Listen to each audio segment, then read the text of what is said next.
April 1954, America is watching the Army McCarthy hearings on television. The Supreme Court is about to hand down Brown versus Board of Education.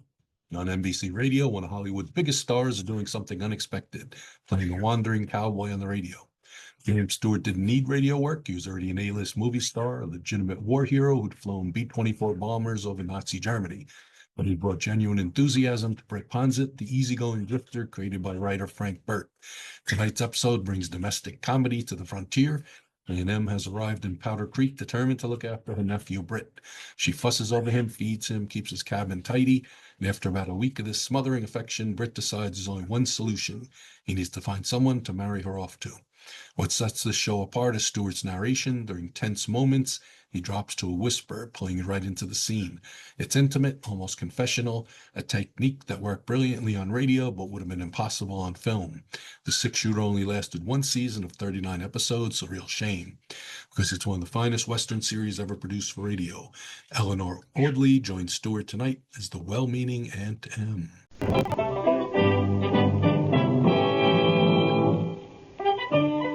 In a moment, you'll hear James Stewart as the six-shooter.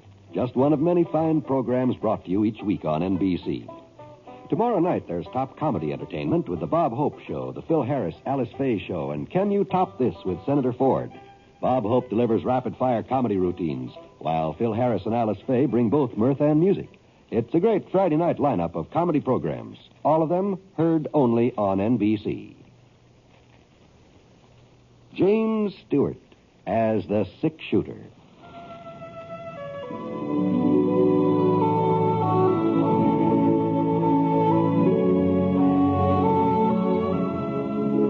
The man in the saddle is angular and long-legged. His skin is sun-dyed brown. The gun in his holster is gray steel and rainbow mother of pearl, its handle unmarked. People call them both the six-shooter.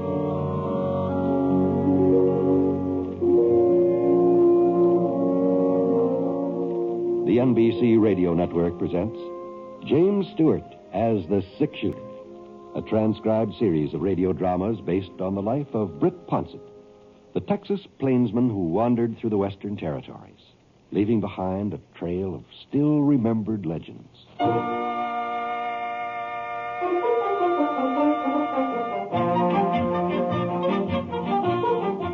This was my first trip into Powder Creek for 3 months, I suppose. Working the spring roundup for Bar Y had been keeping me pretty busy, and there hadn't been any special reason for coming to town. But I figured it was about time to make an appearance. Scar's saddle was showing a lot of wear and tear, and, well, my own outfit didn't exactly look like it had just arrived fresh from the mail order house. Pants were getting a little thin around the seat, and there was a pretty big hole in the sleeve of my jacket. I'd tried to patch it up, but I hadn't done a very good job. So I left Scar at the livery stable and headed over to Ethan Green River's general store. I aimed to get another jacket, a new pair of breeches, shirt or two, and I'd probably be able to find out what's been going on in the town while I was at it. Ethan usually managed to keep up on the latest Powder Creek happenings. Well, the store hadn't changed much. Everything seemed to be about the same. And Ethan, he hadn't changed much either. He must be almost 65 by now. He sure didn't look that old, though. Standing there by the pickle barrel, munching on a great big fat juicy dill. Howdy, Ethan. Well. I've been wondering when you was going to honor us with your presence, Britt. That's so. Yes, sir. I was remarking about you just this morning. Told Miss Bennett when she come in to get some yardage for a new dress. I said to Miss Bennett, about time for the six-shooter to be coming into town. He's sort of overdue, I said. Overdue? What are you talking about, Ethan? Well, there's milk for you, for one thing. Letter. Somebody in Topeka, Kansas, from the looks of the envelope. Oh, it must be from Aunt Emma. She lives in Topeka. Oh, she does, eh? Well, here you are, Britt. Thanks. According to the postal rules, I should have sent it back when you didn't show up, but I figured I could stretch your point. Well, ain't you going to read it? Oh, sure. Oh, my. Oh, that pickle sure is bitter. Bread. Must have got too much vinegar in this batch. You know, to this, I ain't very fond of dills anyhow. Don't know why I keep on eating them. Holy smoke. Was something the matter, Britt? Holy...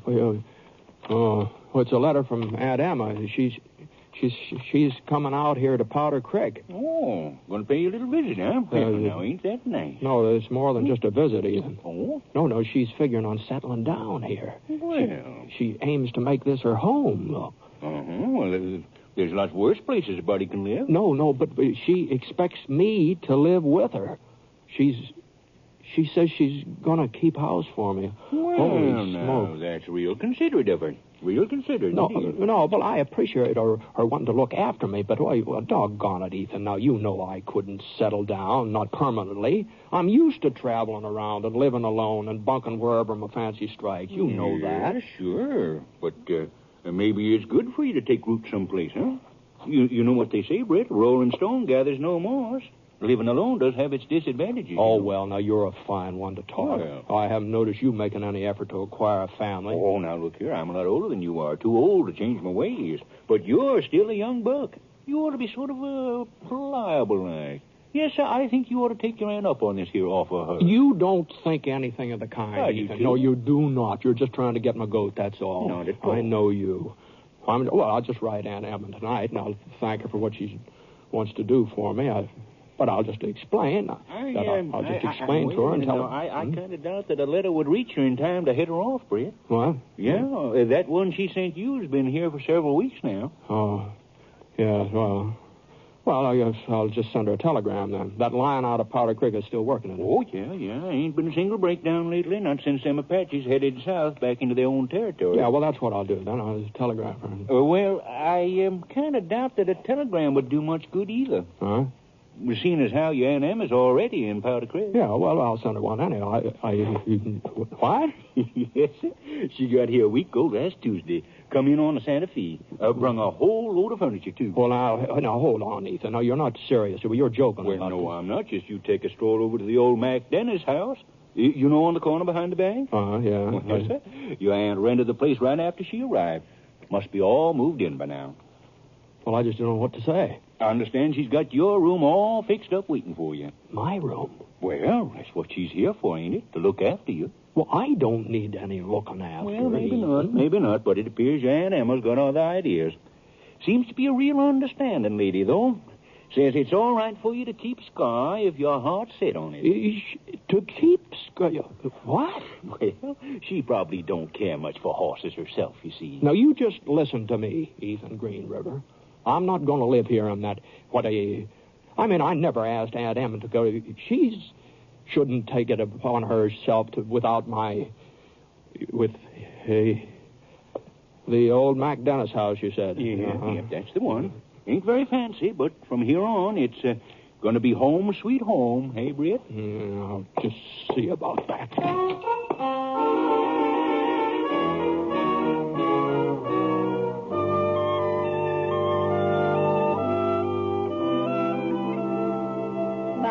Goodness sakes, how you've grown, Britt. Oh, no, Aunt Em, no. I had my full growth the last time you saw me. I was 25 years old. Well, now, it seems to me you've shot up some since then. Oh, not much flesh on you, though. Fact is, you're just plain skinny. Yeah, well, I reckon being so tall would make me a little thinner than I really am, sort of appear to be. Father was just as tall as you are, but he must have been a good 20 pounds heavier. Yes, ma'am. Yes, ma'am. Well, we'll put some flesh on those bones of yours. A couple of good home-cooked meals, and you'll start filling in. Yes. You like the house, Britt? Yes. It seems real comfortable. Well, I haven't quite finished unpacking yet, and some of the big pieces have got to be moved. I was waiting for you to give me a hand. Yes, I'll be glad to, Aunt Em. Your room's right over there if you want to take a look at it. Oh, well... Go on, Britt, go on. Oh, you needn't be afraid I fixed it up real frilly or anything like that. Oh, no, I wasn't worried about that. Well? It looks fine. It's just fine. Just take a good feel of that bed. Now, I'll bet you don't get a soft mattress like that in the bunkhouse where you've been sleeping. No, we sure don't. I'm working on a patch quilt for it. Started before I left Kansas. Expect I'll have it finished up in a week or so. Well, Now, Aunt Em, before you go too much trouble... yes, Britt? You see, I didn't know you were coming to Powder Creek. Yes, Mr. Green River told me you hadn't been in to pick up my letter. You must have been kind of surprised to find out I was already here. I was practically flabbergasted, yes. Whatever made you decide to come west? I'll tell you all about it while I'm fixing supper. Come on out in the kitchen. Yes, ma'am. Oh, shucks. I was going to have a real fancy meal for you first night in your new home, but you didn't give me enough warning. So I'll just have to warm up yesterday's pot roast, if that's all right. Oh, there's nothing I like better. Oh, there's some potatoes in that sack. Would you mind peeling a couple of them for me? No, not bad. Here, now, use this pan. The knife's in the drawer beside you. Oh, I see. Oh, This one? no, not the butcher knife, Britt. Here, now, this one. Oh, I see. That'll be better. Well, now, about my coming to Powder Creek, Britt. I just felt it was my bounden duty. You, ma'am? Well, you see, Carrie got married last February. Carrie? My youngest girl, your cousin Carrie. Oh, Cousin Carrie. She was almost 30, and I was beginning to wonder whether she'd ever get a... Well, she finally found herself a real nice man. Yes, he works for the Santa Fe Railroad Company. Got me a train ticket at half price. Is that so? Well, anyway, after she left home, that meant my family was all taken care of. My immediate family, that is. And then I got to thinking about you, my only brother's son. All alone with nobody to look after you. Well, I've been getting along all right, Aunt Em. Now, don't you try to tell me that. If ever I saw a man that needed a woman to take a hold of him, why, those clothes you're wearing are a disgrace. Oh, yes, these are... Well, I was going to buy some new ones today. Well, if they was washed and ironed and mended proper, you wouldn't be needing new clothes all the time. A wife, that's what you really ought to have. But I suppose you're like the rest of the Ponsets. Put off everything until the last minute. Well, I don't know. Going it alone is expensive, Britt. Oh, I'm not saying the two can live as cheap as one. And I don't want you to get the idea that I expect you to support me. Well, it's never even crossed my mind. No, indeed. I've still got some of the money your Uncle George left. And my boys both send me a little bit from time to time. I don't imagine we'll have any finance problems, Britt. Well, you see, Aunt Em, I'm signed up with the Bar Y, and I'm sorry, but I just can't very well stay on here in town with you. Well, there are other jobs besides ranching. Well, it's about all I'm good for. Oh, fiddlesticks. I've had a talk with Mr. Allington at the bank. He says he'll give you a position the minute you say the word. Oh, for Pete's sake. Me? What, me work in a bank? Oh, no, Aunt Em, in a bank? I wouldn't know the first thing about it. Oh, well, now that don't seem to bother Mr. Allington. He was real pleased at the idea. Said it would probably cut down some of his losses, having you as an employee. Ooh, what's the matter, Britt? Oh, God. Sort of nicked my finger a little bit. Nothing serious. Here, you can use this piece of rag for a bandage. It's clean. Oh, no, Aunt Em. You don't want to get blood poisoning, do you? No, but Go ahead now, tie it on. All right. And you'd better let me finish those potatoes. The way you're peeling them, there wouldn't be enough left to cook. Well, you see, what I'm getting at, Aunt Em, is, well, I'm not the stay-and-put type of man. I'm sort of used to being on the move. Understand? Britt Ponset, it's high time you lit someplace. Oh, I've heard about you and that gun of yours all the way back to Kansas. It's a wonder to me you haven't been shot up half a dozen times by now. At least if those stories folks tell are true. Well, the stories probably did some growing on their way east. I'll bet I know one thing you don't. They've even got a title for you back there. Oh? Mm-hmm. The six-shooter. That's what they call you. No. As if the name of Ponset wasn't good enough. Huh. Well, don't you feel too bad about it, dear. After we live here in peace and quiet for a spell, everybody will forget all about those escapades of yours. Uh-huh.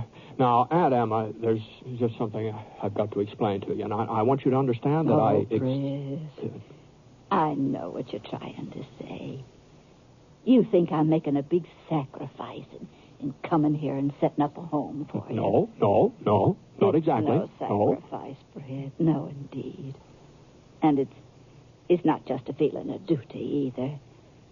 The plain truth is I wanted to come. Oh? It's kind of hard to put into words, but, well, after George died, I still had the children to keep me busy. But now there's no one. No one but you. I guess I'm the kind of person that just has to have somebody to worry over. Must be my nature. And I'm only 60, Britt. I ought to be able to run a house for a good 10 years yet. The Ponsets are long-lived as a rule. Oh, sure. So I just don't know what I'd have done if there hadn't been somebody I could be of use to. I guess you're kind of a godsend, Britt. It looks like I need you more than you need me. Mm-hmm. Well, I reckon we both need each other, Madam.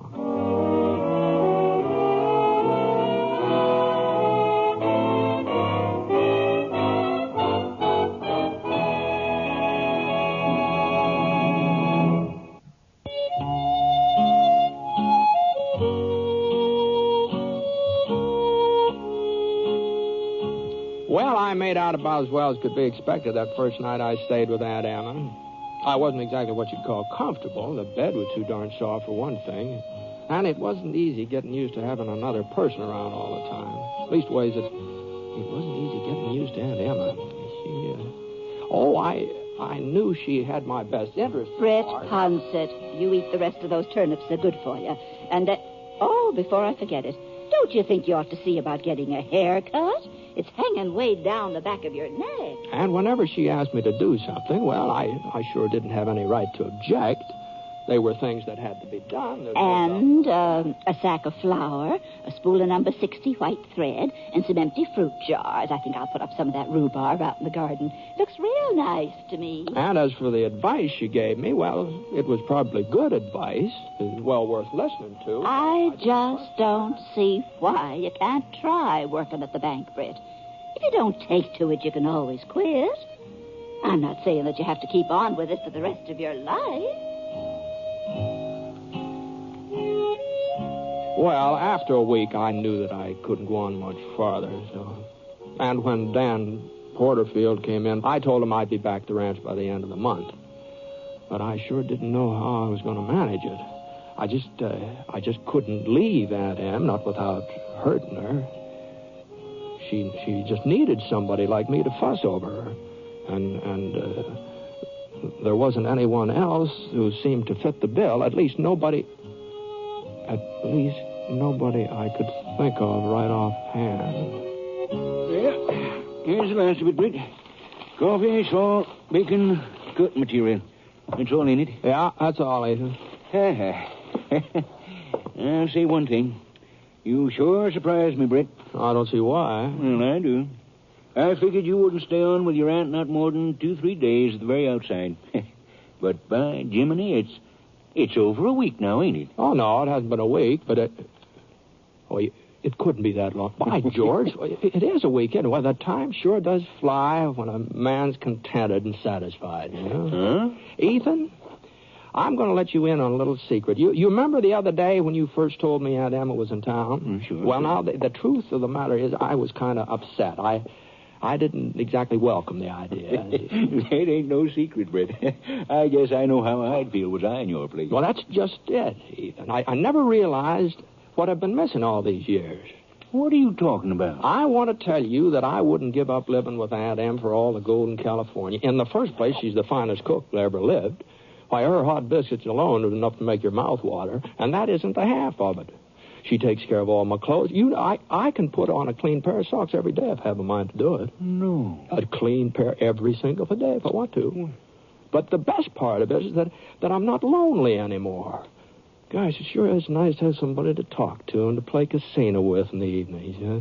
Of course, I know none of this sounds appealing to you, Ethan, but gosh, I sure hope I never have to go back to living alone. Well, see you later.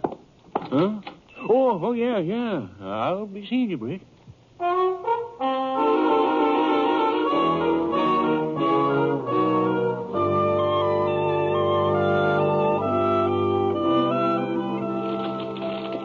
Britt, you forgot to get a wick for the lamp. Oh, yes, guess it did. Well, it sort of slipped my mind. You sure aren't much good at remembering things. Oh, well, I'll go back uptown and pick one up. It'll only take a minute. Never mind. We can do without until tomorrow. Better get your hands washed, son. Supper will be ready in a little bit. Yes, ma'am. By the way, I had a little chat with Ethan Green River this afternoon. That's nice. You know, I kind of feel sorry for him. He's living alone. Nobody'd care whether he comes or goes and all that. Well, it's by his own choice, I'm sure. Yeah, it is. But I was just thinking, maybe we could have him over to supper one night. Oh. Well, now, Britt, I'm not as young as I used to be, and getting on food for company, that's kind of an effort. Well, but it wouldn't have to be anything special. And besides, it might be nice for you and Ethan to sort of get together, to sort of get a little better acquainted. You don't think I'd so much as look at another man after your Uncle George, do you? I'm surprised. Oh, no, I didn't mean anything like that. Well, I should hope not. Oh, no. No, the fact is, Ethan is kind of spoken for in a way. You don't say. Oh, yes. Maud Hinsdale. She's got her eye on him. Hinsdale? Hinsdale, yes. You know, the soprano in the church choir, the screechy one. Oh. Oh, yes. And come to think of it, somebody was telling me Maud was sort of worried about you when you first showed up, and she was afraid another widow might give her some competition for Ethan. And she's been having trouble enough landing him as it is, you know. Well, she needn't have concerned herself. Oh, she's not concerned now.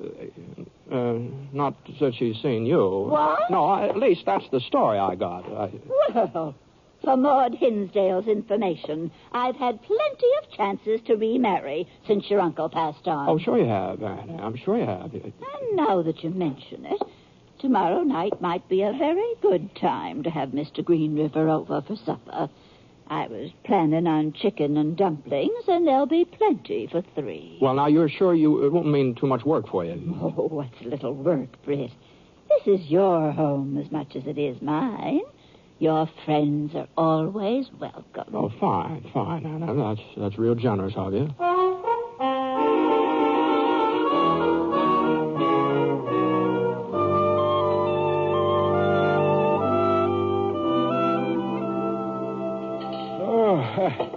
I won't be able to eat again for a month of Sundays, Miss Bancroft. That's all there is to it. Oh, now, Mr. Green River, It's the truth. there's another whole apple pie we haven't even touched. I thought with 2 strong, healthy men like you, one pie wouldn't be near enough. No, please, not another mouthful. Well, if you're absolutely certain I can't tempt you to more of anything, I guess I might as well clear off the table. Can I help you, Aunt Em? Why, Britt, you know I don't like anybody in my kitchen. You two just go in the parlor and enjoy yourselves. I'll be along in a minute. Yes, Sir Britt. You wasn't exaggerating one little bit. That aunt of yours just about the finest cook I ever come across. It's mighty nice of you to say that, Ethan, considering that this is just a sort of a plain, ordinary, run-of-the-mill supper. It's just about like what we get every night. No. Oh, yes. It's Sunday dinner. Now, there. That's when she really puts herself out. Oh, dear. Oh, yes, that's Sunday. Well, say, you don't suppose you can manage to get me an invite to one of her Sunday meals, do you, Britt? No, I don't know. Oh, no, look, Britt, I'd sure appreciate it. I can't promise anything, but I'll do my best.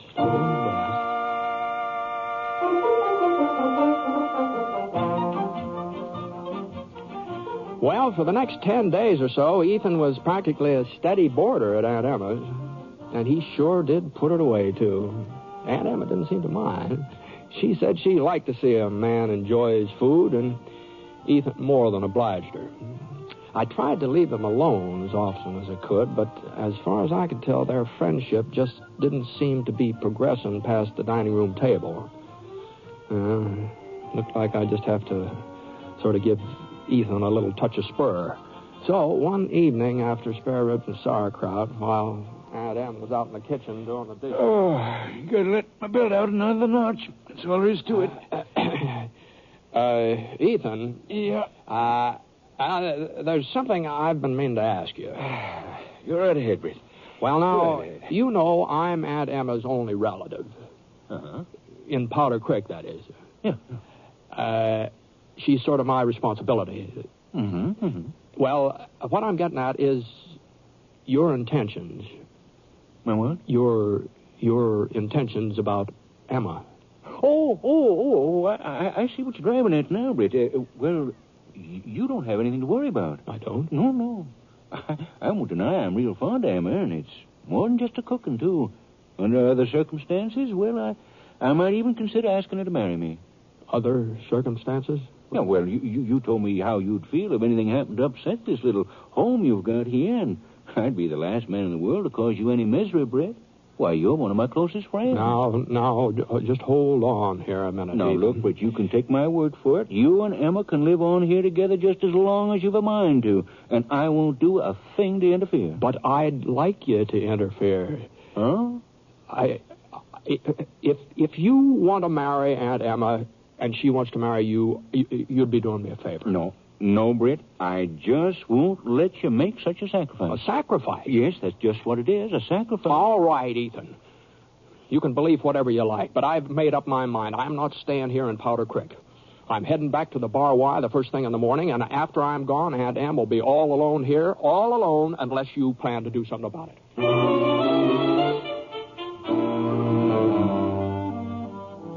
Well, I guess I really wouldn't have gone through with it, leaving Aunt Em, I mean.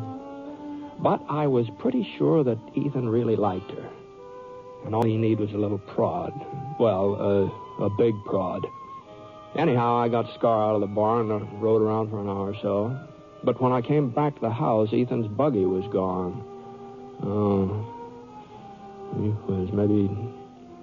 Maybe he hadn't proposed at all, or maybe she turned him down. Well, only one way to find out, and that's go inside. What happened to you, Britt? Oh, well, I just wanted to give Scar a chance to stretch his legs. Oh. I thought maybe you were giving Ethan a chance to propose to me. He asked you to marry him? That was the general idea. I see. You turned him down, huh? Is that what you thought I'd do? Well, I was afraid you... I figured you'd be worried about what would happen to me. That was all. I'm not the least bit worried about what'll happen to you, Britt Ponset. What? Why, I've known since the first week you moved in here that it just wouldn't work out. It's clear as day that you and that horse of yours aren't going to be happy unless you're roving around somewhere, bedding down without a roof over your head. Oh, I saw those blankets of yours on the floor. I know how you've been sleeping. Well, yes. It appears to me that there are some men who take to being looked after and cared for, and there are some who just don't. Huh. That's why I agreed to marry Ethan. You accepted him? Of course I did. He's the kind of man who'll take to being looked after. Well, I hope you're right, Aunt Em. I sure hope you're right.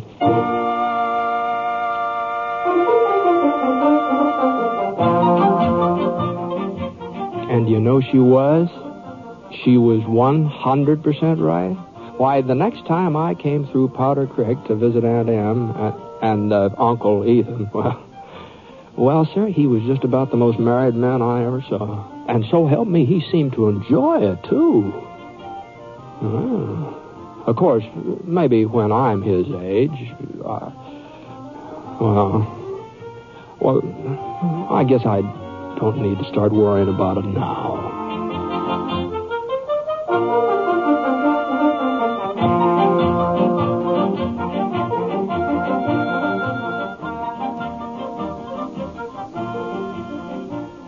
The Six Shooter is a transcribed NBC Radio Network production in association with Review Productions. It is based on a character created by Frank Burt and is written by him. Mr. Stewart may currently be seen in the Universal International picture The Glenn Miller Story. Others in the cast were Eleanor Audley and William Johnstone. Special music for this program was by Basil Adlam, and the entire production is under the direction of Jack Johnstone.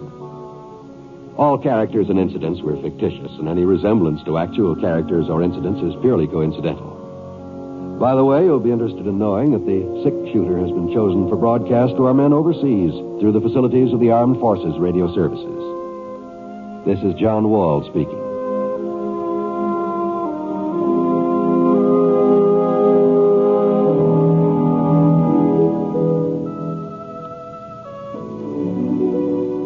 Tonight, play Truth or Consequences with Ralph Edwards on the NBC Radio Network.